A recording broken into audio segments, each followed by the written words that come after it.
ہمارے پڑوس میں ایک خاتون تھی بڑی بزرگ، لیکن وہ ہم سے اکثر ناراض رہتی تھی اور یا ہم اس سے ناراض رہتے بارہ. تو ایک دن میں نے اسے خواب میں دیکھا اور مجھے نام لے کے کہا کہ وہی بیٹے، آپ نے تو ہمیں بالکل رشتے سے کاٹ دیا اور آپ کی نیکیوں میں اور دعاؤں میں میرا حصہ ہی نہیں. اس طرح تو کوئی زیادتی ہم سے نہیں ہوئی. بہت ناراضگی ظاہر کی. چنانچہ مجھ پر خواب کا بڑا اثر ہوا. چونکہ اللہ نے ہمیں بہت جانور دیے ہیں، پورا بھاڑا کچا کچ بھینس اور گائے سے بھرا رہتا ہے. میں نے اپنے خادم کو کہا ہے کہ ایک تکڑی قسم کی گائے یا بھینس کاٹو اور اس میں چاول واول ڈالو، 30-40 دیگ پکواؤ اور وہ بزرگ خاتون کی طرف سے ایصال ثواب کرنا ہے. ایسے موقع پہ مسلمانوں کا طریقہ ہے کہ لوگ قرآن شریف پڑھتے ہیں. 1400 سال سے یہ عمل جاری ہے. اور اسی طالب علم سپارے پڑھتے ہیں، دور حدیث والے بخاری شریف پڑھ لیتے ہیں. وہ بھی ایک زبردست مشاہدہ مجرب عمل ہے اور ان کو بخشا گیا. بہت ہی پرتسلی اور پرتشفی دیکھی گئی. وہی چسوک تلی تانا اڑان دے اور ددوئی حق تے پتہ باندھ دے. جو ہم سے پہلے گزرے ہیں ایمان پر، دین پر، ان کا ہم پر حق ہے کہ ہم انہیں یاد کر لیں. اور اللہ اکبر و کبیرہ. حضرت سعد ابن ابی وقاص نے رسول اللہ صلی اللہ علیہ وسلم سے پوچھا تھا، بخاری شریف میں ہے کہ حضرت میری والدہ اچانک مر گئی اور اس کو پتہ ہی نہیں چلا اور اس کا دم نکل گیا. اگر اس کو کوئی موقع مل جاتا تو اچھے کاموں کا کہہ دیتی. دستور ہے کہ آدمی کہتا ہے کہ ذرا خیال رکھنا فلاں فلاں کام ہوگا. یہ کہنا ضروری ہے، صاف ستھرا ہو کے جایا کرے. ایک بہت بزرگ ایک اپنے بیٹے سے بہت خفا ہے اور کہا کہ اس کو نہ میرا چہرہ دیکھنے دے اور نہ اس کو جنازہ پڑھنے دے اور نہ ہی میرے رسوم میں شریک ہو. تو مجھے پتہ چلا، میں ان کی خدمت میں گیا اور میں نے کہا کہ حضرت بہت بڑا سفر درپیش ہے، بڑے بڑے جرائم معاف ہوتے ہیں، نرمی فرمائے. کہا بس ٹھیک ہے. فوراً بیٹوں کو بلایا، کہو میری بات ختم، عالم دین نے مجھے منع کر دیا. میں نے کہا وہ لوگ آپ کی موت کا صدمہ علیحدہ اور جھگڑے علیحدہ، لوگ کیا سوچتے ہوں گے. اللہ کے حوالے کرو اور معافی کرو. ان اللہ یحب العفو. اللہ تعالیٰ عفو ہے اور عفو بہت معاف کرتے ہیں، خوش ہوتے ہیں بہت زیادہ.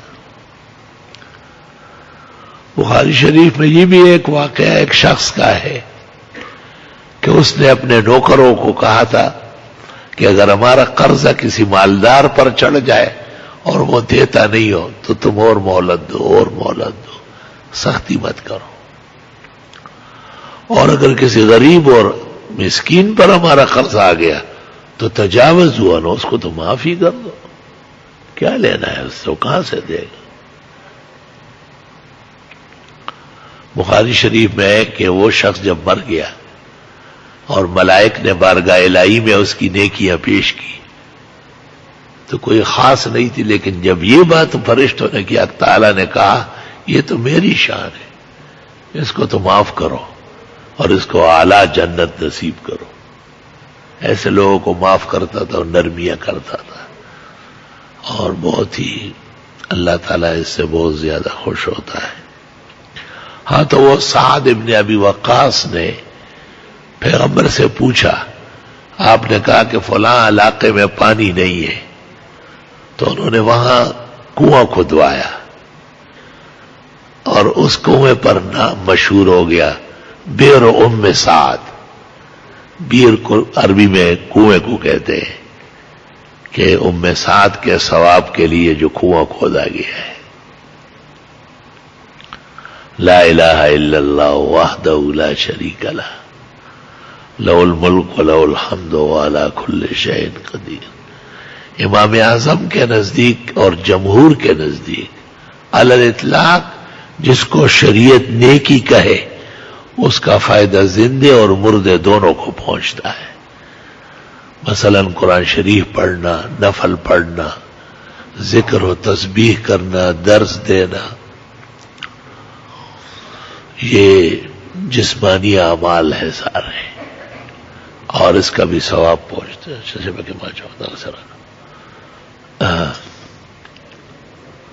اور بعض ائمہ مالک، شافعی و احمد وہ کہتے ہیں کہ نہیں، مال خرچ کرنا ضروری ہے، کپڑے فقراء کو خرید کے دے، کھانا کھلائے، اور تصدق مال کو کہتے ہیں پہنچتا ہے، بدنی خیرات نہیں مانتے. یہ بڑی حیرت کی بات ہے.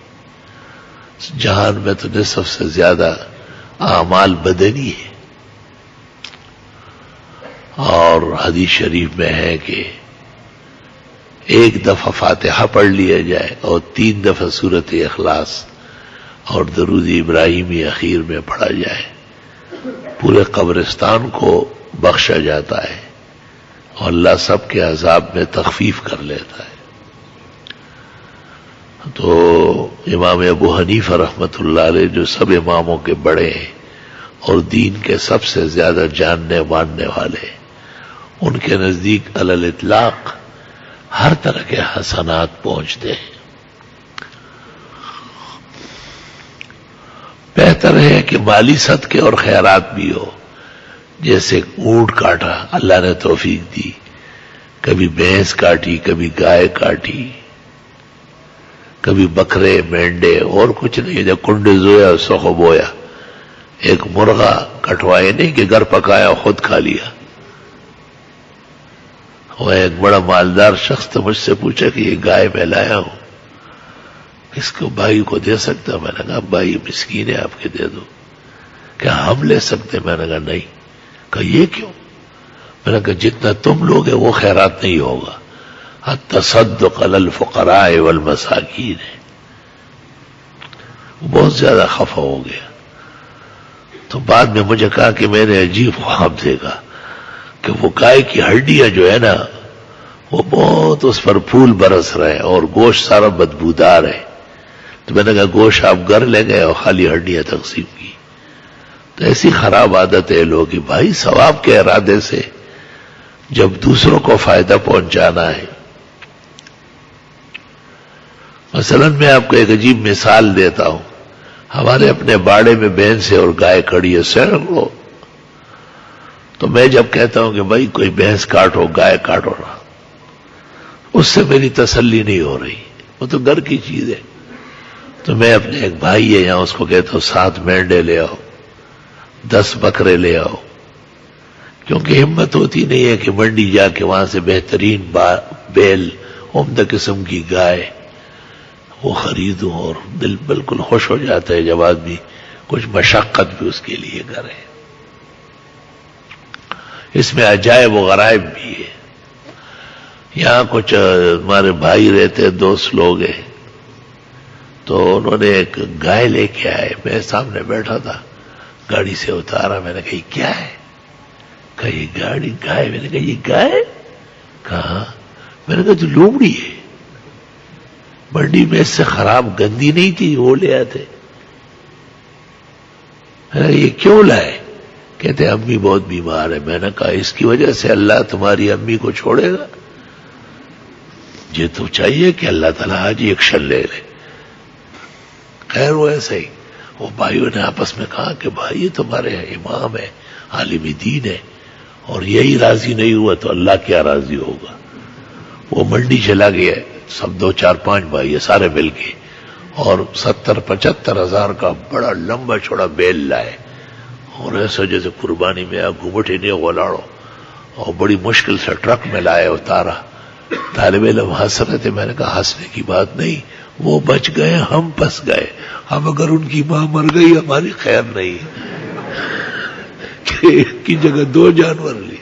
میں نے کہا مل کے دعا مانگو، نفلیں پڑھو، بابا ان کی ماں کو بچاؤ. خدا کی قدرت، اللہ کی مہربانی، 14 سال بعد وہ خاتون کھڑی ہو کے نماز پڑھ رہے ہیں.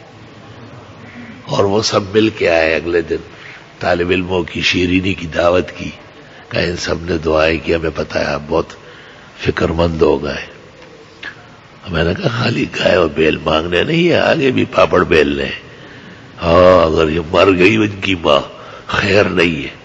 میں نے کہا بھائی اب دعا خوب کو مانگو اور اندر جاؤ مسجد میں، جگہ جگہ کھڑے ہو کے تلاوت کر کے، جو ہم سے ہو سکتا ہے وہ تو کرنا ہے نا، اس میں کمی نہیں کرنی ہے انشاءاللہ تعالی۔ اس طرح ایک دوست نے خواب دیکھا اور مجھے کہا پلیز پلیز زور سے پہلے ایک گائے ہو جائے۔ میں نے کہا یار تم نے رقم والے کی وہ ہو گئی، وہ نہیں کٹنا بھی چاہیے۔ ہمارے ایک بہت بہترین خادم تھے مولانا مصباح الدین بنگال کے، وہ سن رہے تھے، تو اس آدمی نے مجھے شام کو کہا کہ گائے کٹ گئی۔ میں نے کہا کٹی ہوگی، لیکن مجھے خوف ہوا کہ بھئی ابھی تو کٹی نہیں، میں نے تو نہیں کہا ہے۔ تو انہوں نے کہا ہم نے دیکھا کہ بال بچوں سمیت ہماری گاڑی دھنس گئی اور ایک گائے آئی بڑے بڑے سینگوں والی، اور اس نے ادھر سے مارا ادھر سے مارا، گاڑی باہر آ گئی۔ تو مولانا مصباح الدین سے میں نے پوچھا، اس نے کہا اسی وقت جا کے میں نے کٹوا دیا۔ لا الہ الا اللہ، کتنا تیز اثر پہنچتا ہے، میرے علم میں نہیں آیا اور وہاں اس کا فائدہ اور حاصل پہنچ گیا۔ اللہ تعالی ہمیں سمجھنے کی توفیق نصیب فرمائے۔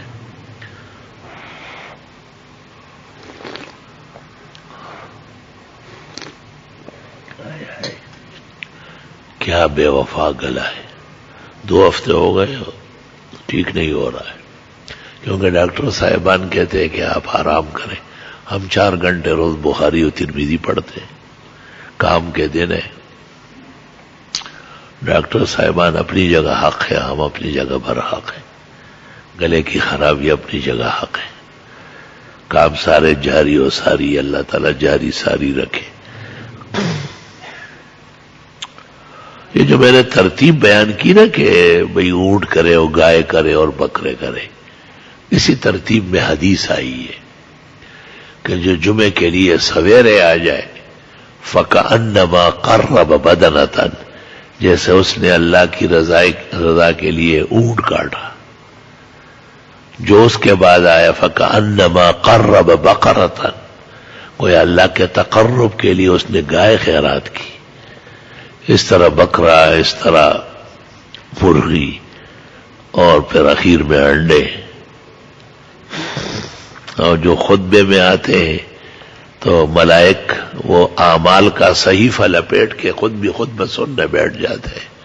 علماء نے اس سے استدلال کیا ہے کہ خطبے کے دوران چندہ کرنا منع ہے۔ محقق نے شرح ہدایہ میں لکھا ہے غیر ضروری بات بھی خطیب نہ کرے۔ خطیب کو خطبے میں ضروری بات کی اجازت ہے ہر زبان میں، لیکن غیر ضروری بات بالکل نہ کرے۔ حالت خطبہ جو ہے اس دوران ملائک بھی جن کی ذمہ داری تھی اعمال لکھنا، اجر و ثواب لکھنا، وہ چھوڑ کر کے بخاری میں طووا صحفہ واستمعوا، نامہ اعمال اور رجسٹر کو لپیٹ کے بیٹھ جاتے ہیں، خطبہ سننے لگتے ہیں۔ فقہاء نے اس سے استدلال کیا ہے کہ خطبہ جمعہ سننا واجب ہے، اور کنز وغیرہ میں کوئی قریب ہو یا بعید ہو بیٹھے گا اس طرح جیسے سن رہا ہو، والنائی کل قریب ہے۔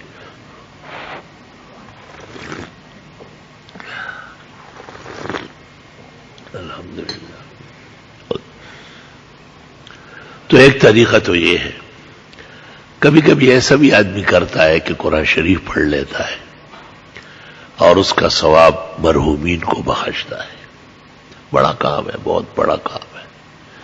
قرآن کریم دونوں جہانوں کا سرمایہ ہے، اور دونوں جہانوں کی تمام مشکلات اس سے حل ہوتے ہیں۔ میری ایک مشکل تھی، میری کیا ادارے کی تھی، لیکن میں بیچ میں تھا اور میں سمجھتا تھا کہ میری وجہ سے ادارے کو زحمت ہے، تو میں نے اہتمام کیا، ہر روز طالب علموں سے قرآن پڑھواتا تھا۔ جب 30 قرآن مکمل ہوئے نا، تو جس آدمی سے کام وابستہ تھا وہ خود اندر آیا اور اس نے کہا یہ آپ کا کام اور یہ میں کر کے لایا ہوں، مجھے معاف فرمائے۔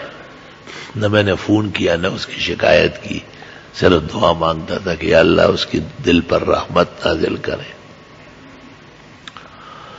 ہماری رائے اور تحقیق یہ ہے کہ طالب علموں کو بھی خوش کرنا چاہیے اور ان کا اکرام کرنا چاہیے، خواہ بہترین کھانا کھلائے، بہت عمدہ قسم کے کپڑے ان کو دے۔ آج زمانے میں آسان طریقہ ہے، 500 1000 تو ہر ایک دے سکتا ہے۔ تو لوگ سمجھتے ہیں کہ یہ ناجائز ہے یا برا ہے۔ ہم بڑے حیران ہیں، ہمیں دکھ ہے اس بات کا کہ پیغمبر کے زمانے میں ایک جماعت صحابہ کی ایک جگہ گئی اور وہاں ٹھہرے رہے۔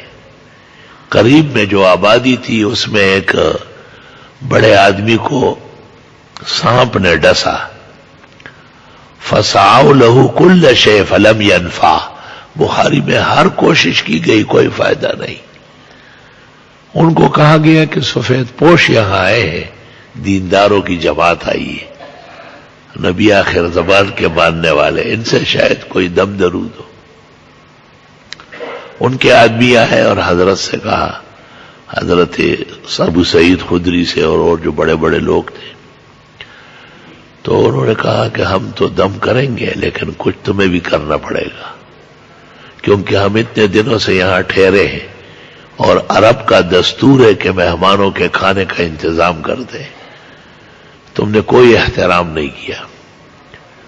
تو 3 روایتیں ہیں، ایک روایت میں یہ کہ 30 بکروں پر فیصلہ ہوا، دوسری روایت میں کہ 80 بکروں پر ہوا ہے، اور تیسری روایت نسائی وغیرہ میں کہ 120 ہے۔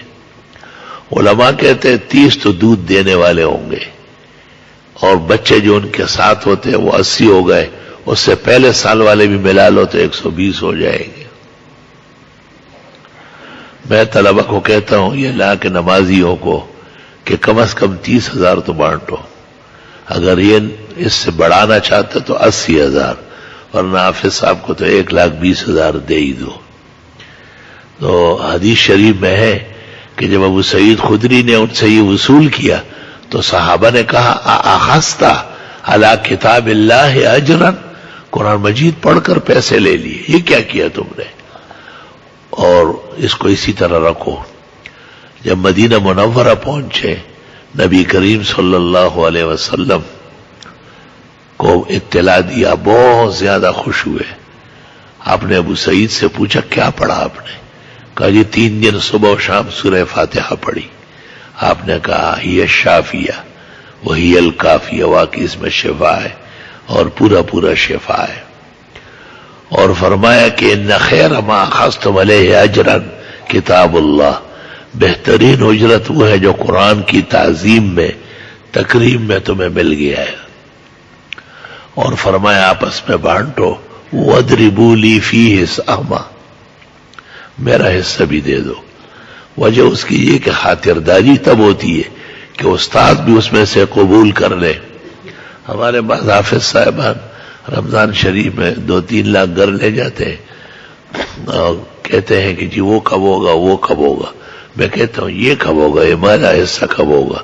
لیچ دلالا وہی لوڑائی دی عبداللہ وہی مولیان سر جگڑے مناظرے زکوما پیسی دے ٹھولے کرتے اسی، اور پیغمبر ورطوی دریبولی فی ساہما دمائے سمت ہو گئی گا۔ تو یہ خاطرداری تھی تاکہ صحابہ کے دل سے میل کچیل یا غم فکر ہٹ جائے، جب آدمی کو نظر آئے کہ میرے استاد اور شیخ بھی ساتھ شریک ہے، خوش ہو جاتا ہے۔ ہمارے زمانے میں ایک دفعہ دارالحدیث میں حضرت الاستاذ محدث العالم حضرت مولانا یوسف بنوری نے اعلان کیا کہ میرا ایک دوست ہے اور اس کا کاروبار بہت تکلیف میں ہے، نقصانات ہو رہا ہے، اس کے لیے تم قرآن شریف پڑھو اور دعا کریں گے۔ حضرت بھی بیٹھ گئے، انہوں نے بھی سپارہ پڑھا، باقاعدہ چشمہ بدلا اور سپارہ پڑھا۔ جب دعا کا وقت آیا تو وہ سیٹھ صاحب بھی موجود تھے، انہوں نے حضرت جی سے پوچھا کہ ان کو کچھ دینا جائز ہے؟ تو آپ نے بخاری کی پوری حدیث عربی اور اردو ترجمے کے ساتھ اس کو ذکر کیا۔ تو وہ گیا گھر اور وہاں سے پیسے لے آئے، اور حضرت نے کہا کہ میرے ہاتھ سے دے دو تاکہ یہاں سے پڑھ کر پھر اس کو ناجائز و حرام نہ کہے، اور ان کو یاد رہے کہ ہمارے استاد نے دارالحدیث میں ہم میں بانٹا تھا۔ تو حضرت سے باقاعدہ تقسیم کرنے میں ہم نے گزارش کی کہ آپ اپنی جگہ بیٹھے، ہم ایک ایک کر کے آئیں گے۔ تو حضرت جی اپنے سیٹ پر بیٹھ گئے اور ہم سب آئے اور حضرت کے ہاتھ سے وصول کیے۔ اس طرح حضرت کے ساتھ مختلف جگہوں پر بھی جانا ہوا ہے۔ وہ خاص لوگ ہوتے ہیں جو دین کی خدمت کرتے ہیں، ادارے چلاتے ہیں، اور ان کا غم جو ہوتا ہے وہ اپنا غم ہوتا ہے۔ خنجر چلے کسی پہ تڑپتے ہیں ہم امیر، سارے جہاں کا درد ہمارے جگر میں ہے۔ جناب رسول اللہ صلی اللہ علیہ وسلم کی یہ حدیث بخاری شریف میں 14 مقامات پر ہے، بلکہ ایک طالب علم نے مجھے کہا کہ نہیں 22 جگہ مل گئی، کئی غنائم میں ہے اور کئی فضائل میں ہے اور کئی فتوحات میں ہے اور کئی سلوں میں ہے، کئی مقامات پر بخاری کا طلبہ جانتے ہیں، بے ادنیٰ مناسبت وہ حدیث لے آتے ہیں، لیکن پھر بھی ان کی تسلی نہیں ہوئی اور یہ اپنے فتووں پہ قائم ہے اور غلط سلط باتیں کرتے ہیں، لوگوں کو خیر کے کاموں سے روکتے ہیں۔ ترمذی شریف میں ہے کہ آپ نے اسب الفحل کو منع کیا۔ اسب الفحل اس کو کہتے ہیں کہ ہم بیل چھوڑ دے گائے لگ جائے، یا بکرا بکری کو لگا لے، یا بھینسا بھینس پہ چڑھ جائے، تو بھینس والے یا گائے والے یا بکری والے سے پیسے لیتے ہیں، اس کو اسب الفحل کہتے ہیں۔ آپ نے منع فرمایا کہ یہ نہ کیا کرو۔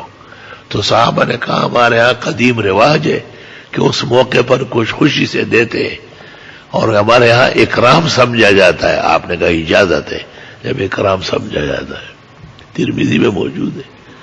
تو میں ان کو کہتا ہوں پیغمبر نے جو صاحب الوحی ہے، جب اچھی تعبیر سنی تو رائے بدلی، اور تم وہی المعروف کالمشروط، یہ کوئی سورہ یاسین کی آیت ہے کہ ڈکوسلا ہے منطقی، اس کی کوئی حقیقت ہی نہیں۔ معروف خرید و فروخت نہیں ہے، معروف تعظیم و تکریم ہے۔ اس لیے المعروف کالمشروط کا مطلب یہ کہ طلباء اور ایسے پڑھنے والوں کا اکرام کرنا چاہیے تاکہ مقصد میں کامیابی ہو جائے۔ بہرحال علماء دین نے یہ بھی کہا ہے کہ جو ختمات یا ورد وظیفے مردوں کے لیے ہو، جس کو ہم کہتے ہیں نا ایصال ثواب، اس پر اجارہ نہ ہو اور اس پر کچھ نہ لیا جائے نہ دیا جائے، لیکن حضرت الاستاذ مولانا یوسف بنوری معارف السنن جلد 5 شرح ترمذی میں کہتے ہیں والعلت تقتضی ان تعم، جواز تو عموم چاہتا ہے کہ ہر جگہ جائز ہونا چاہیے، اور ان کے استاد امام الاسر مولانا انور شاہ کہتے ہیں میں اس کے منع کرنے سے بھی زبان روکتا ہوں۔ اور حضرت کی ایک اور شرح آ گئی فضل الباری، جو مولوی عبدالرؤوف ہزاروی نے جمع کی ہے، جنہوں نے 1927 میں شانور شاہ سے دیوبند میں دورہ حدیث پڑھا ہے۔ اس کی 5ویں جلد میں حضرت شاہ صاحب کہتے ہیں فقہا نے غلطی کی اجارہ میں ذکر کر کے، تو جواز اور عدم جواز میں پڑ گئے۔ یہ تو مروت کا باب ہے، یہ تو خیرات اور صدقات کا باب ہے، یہ تو مکرمہ اور تعظیم کا باب ہے۔ اللہ سبحانہ و تعالی اچھے اعمال بھی نصیب فرمائے، خیر خیرات کی بھی توفیق دے، اور مردوں کو ثواب بخشنے کا بھی اللہ تعالی خوب ہمیں ہمت عطا فرمائے۔